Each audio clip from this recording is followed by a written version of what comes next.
पिछले बार में हमने देखा कि कैसे इस डिवाइन किंगडम के लोगों ने आके शहर में तबाही मचाना शुरू कर दिया और लोगों को मार के उनका खून चूसने लगे और इसका पता वू यू को भी चल गया था और वो तुरंत उन लोगों के पीछे जाता है, लेकिन इससे पहले वो कुछ कर पाता पे नाइन्थ किंग का बॉडीगार्ड आ जाता है और अब वो उसको बोलने लगता है, पिछली बार तूने मुझको मारा था, इस बार मैं तुझको जिंदा नहीं छोड़ूंगा। और अपने साथियों को बुला लेता है और उनमें से एक को हमला करने के लिए बोलता है, जिसको सुनकर उसका साथी चौंक जाता है और डरते हुए आगे बढ़ता है और अपने बाकी साथियों को भी बोलता है अटैक और एक फॉर्मेशन बना के उसको सुप्रेस करने लगता है, जिसको देख के वो बॉडीगार्ड खुश होता है और अपने कुल्हाड़ी से वो पे अटैक कर देता है। लेकिन ये क्या, वो अपना एक कदम आगे बढ़ाता है और फॉर्मेशन ही तोड़ देता है और उन सबको पीछे फेंक देता है। लेकिन कुल्हाड़ी वाला तो कूद चुका रहता है और अटैक करने के लिए आगे बढ़ता रहता है, लेकिन वो अपने पोल से उसको फेंक के मारता है और दूर फेंक देता है। फिर अपने पोल को पीछे ले जाता है और उसके पिछवाड़े में मारता है और उसको जमीन में पटक देता है। लगता है कि जैसे टीचर बच्चे को पीटता है ना, बस वही हाल वो इसका करता रहता है। कदम विचार के मेन पॉइंट के थोड़ा सा ऊपर उसके बार बार मार के उसकी बैंड बजाने लगता है और उसको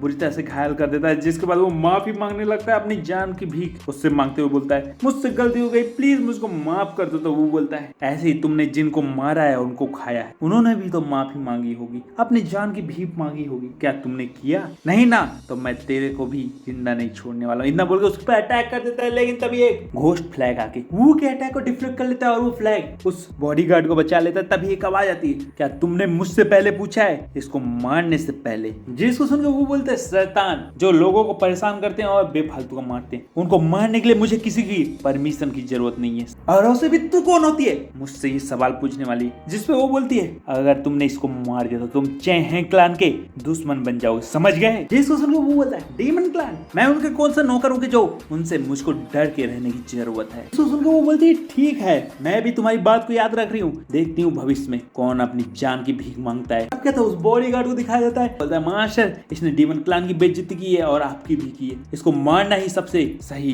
फैसला होगा। जिसपे वो बोलती है, मैंने कहा था ना कि शहर में कुछ भी उल्टा सीधा मत करना और तुमने किया। अब क्या था, वो भी सुन के डर जाता है, अपने सर को जमीन में पटकते हुए माफी मांगने लगता है, लेकिन वो उसको माफ नहीं करती, एक उंगली दिखा के उसके अंदर का सोल निकाल लेती है, उसकी बॉडी को और भी चकनाचूर कर खत्म कर देती है। अब क्या देखने में वो बोलता है, याद रखना अगली बार मैं लोगों को घायल बस नहीं करने वाला हूँ, अगर अगली बार कंट्रोल नहीं किया तो मैं सीधा उनको नर्क पहुंचा देने वाला हूँ। और अब क्या था, सीन चेंज होता है, हमें जांग वांग दिखाया जाता है जो अचानक से तलवार निकालता है और अपने आगे कर देता है। लेकिन देखते हैं क्या, ये तो वो रहता है और बोलता है, इमोर्टल आप यहाँ कैसे, और ये बच्चा किसका है, कहीं आपका तो नहीं है? और उससे मजाक करने लगता है, लेकिन तभी वो थोड़ा सीरियस होके वो बोलता है, इसके बच्चे के माता पिता ईस्टर्न डिवाइन किंगडम के लोगों के द्वारा मारे गए हैं और इसीलिए मैं इसको तुम्हारे पास छोड़ के जा रहा हूँ। तो सुनकर वो थोड़ा सा उदास होता है और बोलता है, फिक्र नहीं करना इमोर्टल, मैं इसका अच्छे से ख्याल रखूंगा। लेकिन ये ईस्टर्न डिवाइन किंगडम वाले अपने आप को क्या समझते हैं, हमारे राज्य में आके हमारे लोगों को मार रहे हैं। जिसपे वो बोलता है, तुम्हें उसकी चिंता करने की जरूरत नहीं, इस प्रॉब्लम का मैं सॉल्यूशन बहुत जल्दी कर दूंगा। और इतना बोल के वो वहां से चला जाता है। क्या सीन चेंज होकर हमें नाइन्थ किंग को दिखाया जाता है जो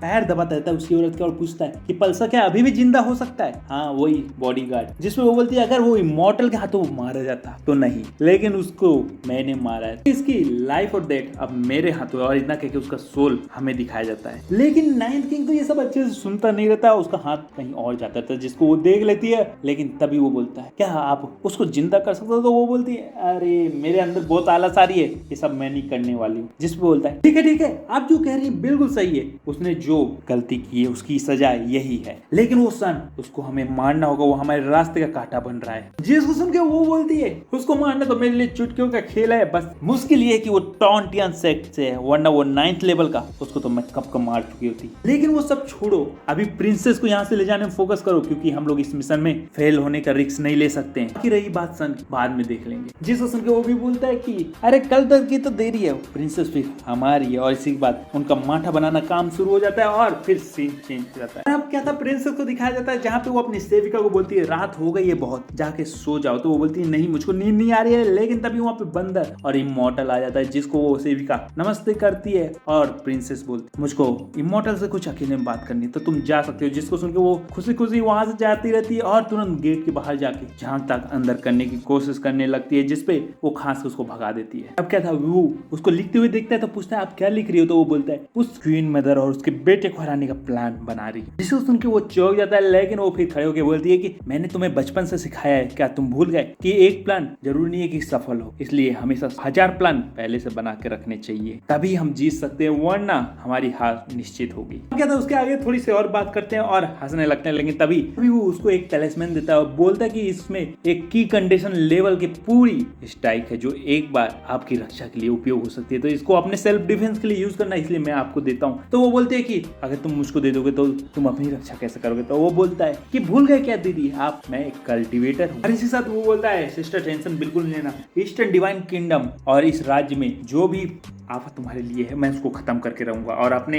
पेरेंट्स का बदला भी लेके रहूंगा। जिसपे वो बोलती है ठीक है, मैं तुम पे भरोसा करती हूँ। ना कि वो वहां से निकल जाता है, लेकिन प्रिंसेस को उस मोटे युहान की बातें याद आ जाती है जो उसको धमकी देके बोला रहता है कि अगर तुम मेरी बात नहीं मानोगी तो तुम्हारे मदर क्लान के साथ अच्छा नहीं होगा। सीन चेंज होता है, हमें वो को कल्टिवेट करते दिखाया जाता है, जहाँ पे हमको बहुत समय बाद मिंगलोंग को दिखाया जाता है जो बोलती है अरे लड़के तू तो बहुत तेजी से प्रोग्रेस कर रहा है, लेकिन मेरे सामने तो तेरा कल्टिवेशन स्पीड कुछ भी नहीं है। तो सुन के वो बड़ी दुखी से बोलता है हाँ बात तुम्हारी सही है कि मेरी कल्टीवेशन स्पीड उतनी तेजी से नहीं बढ़ी। तो उसमें वो बोलती है अरे लड़के तेरे को टेंशन लेने की जरूरत नहीं, हर कोई मेरे जैसे कल्टीवेशन जीनियस थोड़ी होता है। लेकिन तभी लिटिल लियो प्रिंसेस के सरमेंट मीन वहां पर तेजी से पहुंच जाते हैं, जिसको देख के वो चौंक जाता है। उसी साथ एपिसोड खत्म होता है। मैं अगले एपिसोड मिलता हूँ। तो लेट्स गो। आज लाइट गोल हो गया था तो माफ कर दो, लेट वीडियो आई है। बाकी लाइक सब्सक्राइब बटन दबा दो।